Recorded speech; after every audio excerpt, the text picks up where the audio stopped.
നമുക്ക് നമ്മുടെ സ്വന്തം നീരജ് ആന്റി ഇങ്ങോട്ട് സ്വാഗതം ചെയ്യാം. നീരജ് ആന്റി നമുക്ക് ഇന്ന് എന്താ ഉണ്ടാക്കി തരാൻ പോകുന്നത് നോക്കിയാലോ? വിളിക്കാപ്പോ നീരജ് ആന്റി, സ്വാഗതം. Hello, hi. ഇന്ന് നീരജ് ചേച്ചി നമുക്ക് ഇന്ന് എന്താ ഉണ്ടാക്കി തരാൻ പോകുന്നത്? ഞാൻ ഉണ്ടാക്കാൻ പോകുന്നത് സ്പിനച്ച് കോൺ സ്പ്രെഡ് ആണ്. അപ്പം അതിന് മുന്നേ അനീമിയ എന്തുകൊണ്ടാണ് ഉണ്ടാവുന്നത് എന്നറിയോ? വിളർച്ച എന്തുകൊണ്ടാണ് ഉണ്ടാകുന്നത്? നമ്മുടെ ബോഡിയിൽ ബ്ലഡിന്റെ കുറവുണ്ട്. ബ്ലഡിൽ എന്ത്? ഹീമോഗ്ലോബിൻ. ഹീമോഗ്ലോബിനിൽ ഏത് ഭാഗം? അയൺ ഡെഫിഷ്യൻസി അല്ലേ? ന്യൂട്രീഷണൽ അനീമിയാണ് അയൺ ഡെഫിഷ്യൻസി ഉണ്ടാവുന്നത്. വേറെ പലതരം അനീമിയ ഉണ്ട്. പക്ഷെ നമ്മൾ ഇപ്പോൾ ഇവിടെ ഡിസ്കസ് ചെയ്യാൻ പോകുന്നത് കുട്ടികളിൽ സാധാരണ കാണുന്ന അയൺ ഡെഫിഷ്യൻസി അനീമിയനെ കുറിച്ചിട്ടാണ്. ഇപ്പം നോർമൽ ബ്ലഡിൽ എത്ര ഹീമോഗ്ലോബിൻ വേണം ഒരാൾക്ക് എന്നറിയോ? എത്രയാണ് നോർമൽ റേഞ്ച് എന്നറിയോ? അറിയാമോ? പഠിച്ചിട്ട് വേണ്ടേ ലിറ്റിൽ കിച്ചണിലോട്ട് വരാൻ? പറഞ്ഞു കൊടുത്തോളൂ ചേച്ചി. അപ്പോൾ ജസ്റ്റ് ഇൻഫർമേഷന് വേണ്ടി പറയാം. നോർമലായിട്ട് 11 to 14 grams per DL. ഇതാണ് നോർമൽ ഹീമോഗ്ലോബിൻ. ഏതാണ്ട് 11 മുതൽ 14 വരെ 14 gram per DL ഡെസിലിറ്റർ വരെയാണ് നോർമൽ ഹീമോഗ്ലോബിൻ ലെവൽ. നമ്മുടെ ബ്ലഡിന്റെ ഫങ്ഷൻ എന്താണെന്ന് അറിയോ? എന്തൊക്കെ ഫങ്ഷനാണ് ബ്ലഡ് ചെയ്യുന്നത്? എത്ര ലിറ്റർ ബ്ലഡ് ഉണ്ട് നമ്മുടെ ബോഡിയിൽ അറിയോ? വേണ്ട. 6.5 liters of blood. 6 to 6.5 liters of blood ആണ് ഉള്ളത് ബോഡിയിൽ.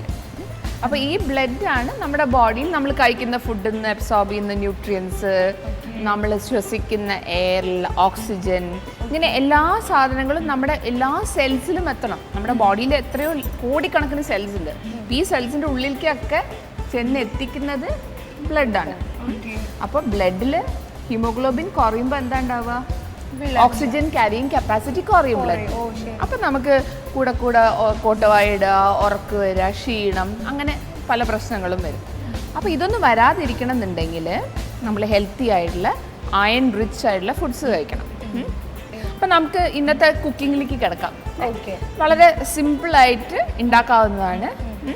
നമുക്ക് സ്കൂളിലേക്ക് കൊണ്ടുപോകാനും സ്നാക്കായിട്ട് വീട്ടിലേക്ക് തിരിച്ചു വരുമ്പോൾ കഴിക്കാനും ഒക്കെ വളരെ ഹെൽത്തി ആയിട്ടുള്ളൊരു ഡിഷാണ്. ഇതിൻ്റെ പേര് സ്പിനച്ച് കോൺ സ്പ്രെഡ്. സ്റ്റാർട്ട് ചെയ്യാം. കോൺ സ്പ്രെഡിന് വേണ്ടിയിട്ടുള്ള ഇൻഗ്രീഡിയൻസ് എന്തൊക്കെയാണ്?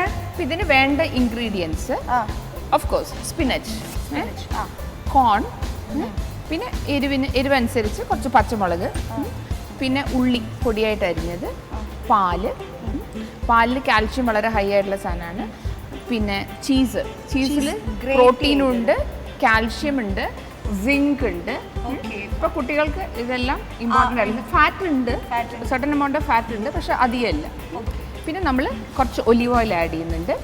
ആൻഡ് ബട്ടറിൽ കൂടുതലുള്ളത് ഫാറ്റ് സോളിബിൾ വൈറ്റമിൻസ്, അതായത് vitamin A, D, E and K. ഈ 4 വൈറ്റമിൻസ് ഫാറ്റിൽ മാത്രമേ സോളിബിൾ ആയിട്ടുള്ളൂ. അപ്പോൾ നമുക്ക് ആ വൈറ്റമിൻസ് കിട്ടണം എന്നുണ്ടെങ്കിൽ നമ്മൾ ഈ കുറച്ച് 1 teaspoon butter or ghee daily കഴിക്കുന്നത് നല്ലതാണ്. പിന്നെ നമ്മൾ ഗാർലിക് ആഡ് ചെയ്യുന്നുണ്ട്. പിന്നെ ഉപ്പ്, കുരുമുളക്. പിന്നെ തിക്കനിങ്ങിന് നമ്മൾ യൂസ് ചെയ്യുന്നത് ആട്ട പൗഡറാണ്. Just 2 spoons of atta powder തിക്കനിങ്ങിന്. അപ്പോൾ നമുക്ക് സ്റ്റാർട്ട് ചെയ്യാം. പാൻ ചൂടായിട്ടുണ്ട്. ആദ്യം കുറച്ച് ഒലിവ് ഓയിൽ ആഡ് ചെയ്യാം. ഒലിവ് ഓയിൽ കുറച്ച് ആഡ് ചെയ്തിട്ട് 1 ടീസ്പൂൺ ഓഫ് ബട്ടർ. ഓക്കെ.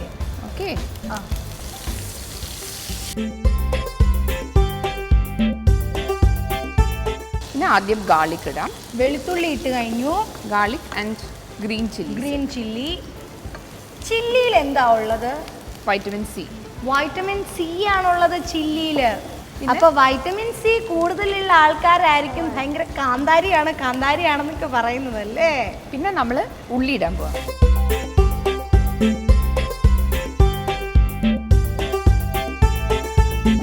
നമ്മൾ ആദ്യമേ ഉപ്പിടണ്ട. അപ്പം ആദ്യം സ്പിനച്ച് ഇടുക.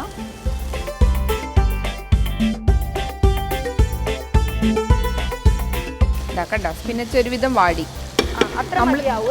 നമ്മൾ ഇട്ടേന്ന് എത്രയോ കുറച്ചായില്ലേ ക്വാണ്ടിറ്റി. കോൺ ഇതിലോട്ട് ഇടാം. ഒരു 1 കപ്പ് കോൺ.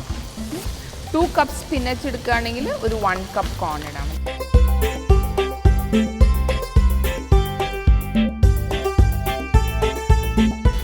നമ്മളിതിൽ ചീസ് വരുന്നുണ്ട്, അതുകൊണ്ട് അധികം ഉപ്പിടരുത്. പിന്നെ ഓൾറെഡി സ്പിനച്ചിൽ ചെറിയ എമൗണ്ട് ഓഫ് സോൾട്ട് ഉണ്ട്, കുറച്ച് ഉപ്പിടാം. അവസാനം നോക്കിയിട്ട് വേണമെങ്കിൽ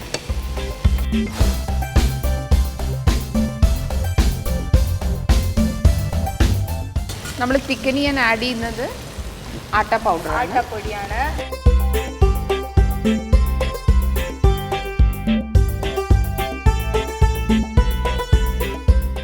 ആട്ട ഒന്ന് കുക്കാവണം. വെച്ച് കുക്കാവുമ്പോൾ പാൽ ആഡ് ചെയ്യും.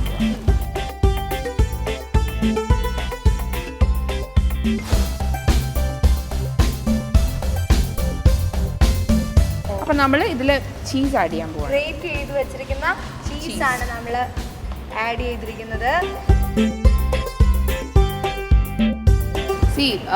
അയൺ ഡെഫിഷ്യൻസി അനീമിയ ആണെങ്കിൽ അയൺ മാത്രം പോരാ, നമ്മൾ നല്ല രീതിയിൽ പ്രോട്ടീനും കഴിക്കണം.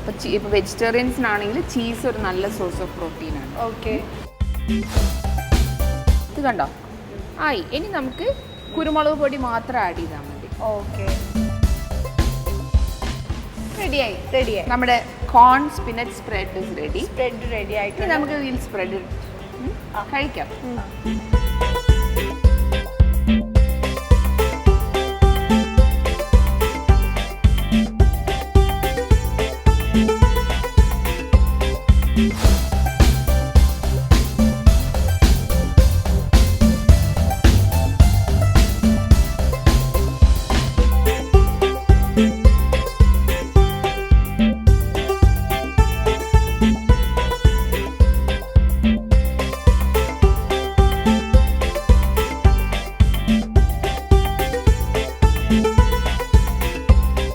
ഹെൽത്തി കിച്ചണിൽ ഇനി അമ്മമാർക്കുള്ള ഹെൽത്ത് ടിപ്സ് ആണ്. വീട്ടമ്മമാരുടെ ആരോഗ്യമാണ് നമുക്ക് ഏറ്റവും ഇമ്പോർട്ടന്റ്. അവരാണ് വീടിന്റെ വിളക്ക്. അവർക്ക് ആരോഗ്യമില്ലെങ്കിൽ കുടുംബത്തിന്റെ താളം തന്നെ തെറ്റും. അതുകൊണ്ട് വളരെ വേഗം തന്നെ ഹെൽത്ത് ടിപ്സ് ഒക്കെ കണ്ട് മനസ്സിലാക്കിയിട്ട് വേഗം തിരിച്ചു വരാം. അനീമിയ ഒരു 100-ലധികം വെറൈറ്റി അനീമിയ ഉണ്ട്. പക്ഷേ അതിൽ ഏറ്റവും കോമൺ ആയിട്ട് കുട്ടികളിൽ കാണുന്നത് അയൺ ഡെഫിഷ്യൻസി അനീമിയാണ്. അതായത് ഹീമോഗ്ലോബിൻ എന്ന് പറഞ്ഞിട്ടുണ്ടെങ്കിൽ നമ്മുടെ ബോഡിയിലെ മെയിൻ ഓക്സിജൻ ക്യാരിയിങ് സെഗ്മെൻ്റ് ആണ് ഹീമോഗ്ലോബിൻ. അതിൽ ഹീമോഗ്ലോബിൻ്റെ നടുവിൽ വരുന്നത് അയൺ ആണ് ആൻഡ് ഗ്ലോബിൻ ആണ് പ്രോട്ടീൻ. അപ്പോൾ അയണും പ്രോട്ടീനും കൂടി കമ്പൈൻ ചെയ്തിട്ടാണ് ഹീമോഗ്ലോബിൻ ഉണ്ടാകുന്നത്. അപ്പോൾ നമ്മുടെ ബോഡിയിൽ ഓക്സിജൻ ആവട്ടെ ഏത് ന്യൂട്രിയൻസ് ആവട്ടെ എല്ലാം ട്രാൻസ്ഫർ ചെയ്യുന്നത് ഈ ഹീമോഗ്ലോബിനാണ്. അപ്പോൾ ഈ ഹീമോഗ്ലോബിൻ ഡെഫിഷ്യൻസി കാരണം കുട്ടികളിൽ കൂടുതലായിട്ട് കാണുന്ന സിംറ്റംസ് എന്തൊക്കെയാണെന്ന് വെച്ചാൽ കുട്ടിക്ക് കൂടെ ആയിട്ട് ഉറക്ക് തൂക്കുക, അല്ലെങ്കിൽ കോട്ടവായിട്ടുകൊണ്ടിരിക്കുക. ഇത് നമ്മുടെ ബോഡിയിലുള്ള ഓക്സിജൻ ക്യാരിയിങ് പാർട്ടിക്കിൾ, അതായത് ഹീമോഗ്ലോബിൻ, അതിൻ്റെ അയണിൻ്റെ അളവ് കുറഞ്ഞിട്ടുള്ളതിനെ കൊണ്ടാണ് ഈ കോട്ടവായി ഇടുന്നത്. അതേപോലെ തന്നെ കുട്ടിയുടെ കണ്ണിൻ്റെ അടിയിൽ പാലർ, വെളുത്തിരിക്കുക, അതുപോലെ നഖത്തിൻ്റെ ഭാഗത്തായിട്ട് വെളുത്ത കളറിലിരിക്കുക, വിളറിയിരിക്കുക, ഇതൊക്കെയാണ് അനീമിയൻ്റെ സിംറ്റംസ്.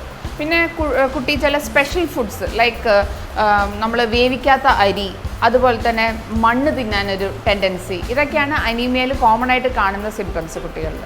ഇനി സ്ത്രീകളിൽ തന്നെ വെജിറ്റേറിയൻസിലാണ് കൂടുതലായിട്ടും അനീമിയ കണ്ടുവരുന്നത്. കാരണം 2 തരത്തിലുള്ള അയൺ ഉണ്ട്, heme iron, non heme iron. Heme iron എന്ന് പറഞ്ഞിട്ടുണ്ടെങ്കിൽ നമുക്ക് നോൺ വെജിൽ നിന്ന് കിട്ടുന്ന, അതായത് മട്ടൺ, ഫിഷ്, ചിക്കൻ, ലിവറിന് ഇതിനൊക്കെ കിട്ടുന്ന അയണാണ് ഹീം അയൺ.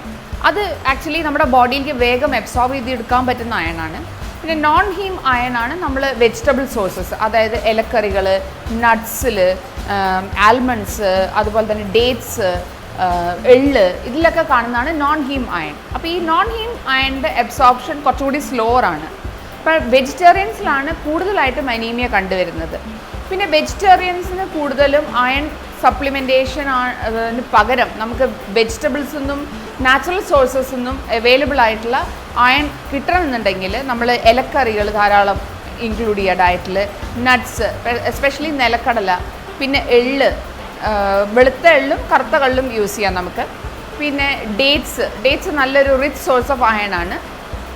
പിന്നെ നമുക്ക് നോൺ വെജിറ്റേറിയൻസിനാണെങ്കിൽ ഈ പറയുന്ന മട്ടൻ, ബീഫ്, കുട്ടികൾക്ക് ബീഫ് കൊടുക്കുന്നതിനെ കൊണ്ട് ഒരു വിരോധമില്ല. ആഴ്ചയിൽ 2 ദിവസമെങ്കിലും അവർക്ക് ബീഫ് കൊടുക്കാം, അത് കൊളസ്ട്രോളിനെ ഒന്നും എഫക്റ്റ് ചെയ്യില്ല. മട്ടൻ, ബീഫ്, ഫിഷ്, ഇതെല്ലാം അയണിൻ്റെ നാച്ചുറൽ സോഴ്സസ് ആണ്.